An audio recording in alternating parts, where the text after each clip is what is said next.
Welcome दोस्तों, स्वागत है आपके अपने channel English speaking by Ayush पर। बड़े दिनों बाद हम एक क्लास ले रहे हैं जिसमें हम आपको सिखाएंगे कुछ ऐसी वोकैब जो आपके लिए इंपॉर्टेंट होने वाली है आपकी इंग्लिश स्पीकिंग के लिए। बिल्कुल सही आपने सुना, जो वोकैब्स मैं यहाँ पर आपको कराऊंगा वो आपकी इंग्लिश स्पीकिंग के लिए बहुत ज़्यादा इंपॉर्टेंट होने वाली है, क्योंकि जो हम बोलते हैं, जो कुछ भी हम बोलते हैं वो दो तरीके से बोलते हैं। एक इनफॉर्मल कंडीशन में हम बोलते हैं, एक फॉर्मल कंडीशन में हम बोलते हैं।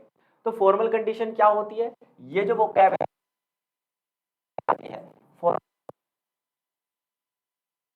फॉर्मल कंडीशन में बोली जाती है दोस्तों। कौन सी कंडीशन में? इनफॉर्मल कंडीशन आपकी बोली जाती है। अब आप कहेंगे सर फॉर्मल और इनफॉर्मल कंडीशन में अंतर किस चीज का होता है? तो मैं आपको बता दूं, फॉर्मल जो हमारी कन्वर्सेशन होती है वो किसी फॉर्मल जगह पर होती है। जैसे स्कूल वगैरह में अगर हमें बात करनी है तो क्या हम अपने घर परिवार दोस्तों के साथ जिस लैंग्वेज का इस्तेमाल करते हैं वो इनफॉर्मल लैंग्वेज होती है।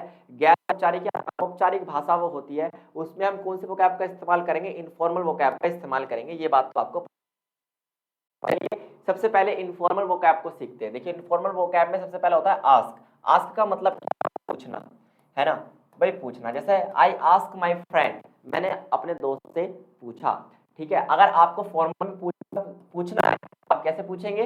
इंक्वायर। क्या कहेंगे आप? इंक्वायर, है ना। कभी भी आपको फॉर्मल कंडीशन में कुछ पूछना है तो आप आस्क नहीं कहेंगे, आप कौन सा वर्ड इस्तेमाल करेंगे? इंक्वायर। ये बात आपको याद रखनी है। इनफॉर्मल कंडीशन में आप डायरेक्ट कहते हैं टेल। टेल का मतलब होता है बोलना या बताना, है ना। और इसी को फॉर्मल कंडीशन में क्या बोलेंगे? इन्फॉर्म, सूचना देना। क्लियर। बट का मतलब क्या होता है? लेकिन, है ना। ये कौन सी कंडीशन में यूज होता है? इनफॉर्मल कंडीशन में। फॉर्मल कंडीशन हाउएवर, जब भी। क्लियर। गेट का मतलब क्या होता है? प्राप्त करना। गेट का मतलब होता है प्राप्त करना, है ना। बैड का मतलब क्या होता है? बुरा। और सीम का मतलब क्या होता है? लगना।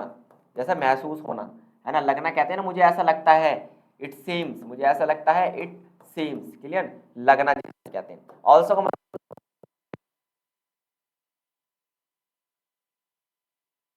कंडीशन में बाय कहते हैं, फॉर्मल कंडीशन में परचेज कहते हैं। भी यानी ऑल्सो, फॉर्मल में।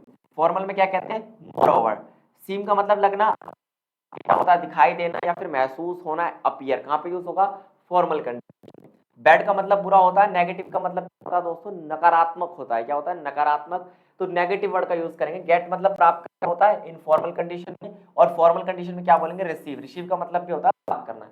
यानी इधर जो लिखे और इधर जो वर्ड लिखे दोनों का मीनिंग एक है, लेकिन इनफॉर्मल कंडीशन में ये वाली वोकैब यूज होगी आपकी, और फॉर्मल कंडीशन में आपकी ये वोकैब आप यूज करेंगे। जैसे फॉर एग्जांपल आप अपने दोस्त के साथ हैं और आप अपने दोस्त से पूछते हैं, आप अपने दोस्त से कहते हैं कि मैंने 10 रुपए के पेन खरीदे, है ना। तो you will say I bye, मैं खरीदता हूँ, आई बाय। लेकिन अगर आप अपने ऑफिस में अपने बॉस से कहते हैं कि सर मैंने एक कार खरीदी है, तो वहां पर बाय नहीं, आप क्या यूज करेंगे? यूज करेंगे। आप जब कोई लेटर लिखते हैं तो बाय शब्द का इस्तेमाल नहीं करते, परचेज का करते हैं। आपने सुना होगा सेल एंड परचेज। एक एडवर्टीजमेंट जब हम लिखते हैं इंग्लिश में तो सेल एंड परचेज वर्ड का हम इस्तेमाल करते हैं। फॉर्मल कंडीशन में परचेज होता है, इनफॉर्मल कंडीशन में आप क्या कह सकते हैं? बाय कह सकते हैं। दोस्तों इतनी बात आपको याद रहेगी। इसी चीज को आपको क्या करना है? दिमाग में बनाकर रखना, जो मैंने यहाँ आपको सिखाने की कोशिश की है। इतने वर्ड्स आपको उम्मीद है क्लियर हो गए होंगे बाय तक। चलिए आगे बढ़ते हैं और वर्ड्स की तरफ हम देखने की कोशिश करते हैं। डन।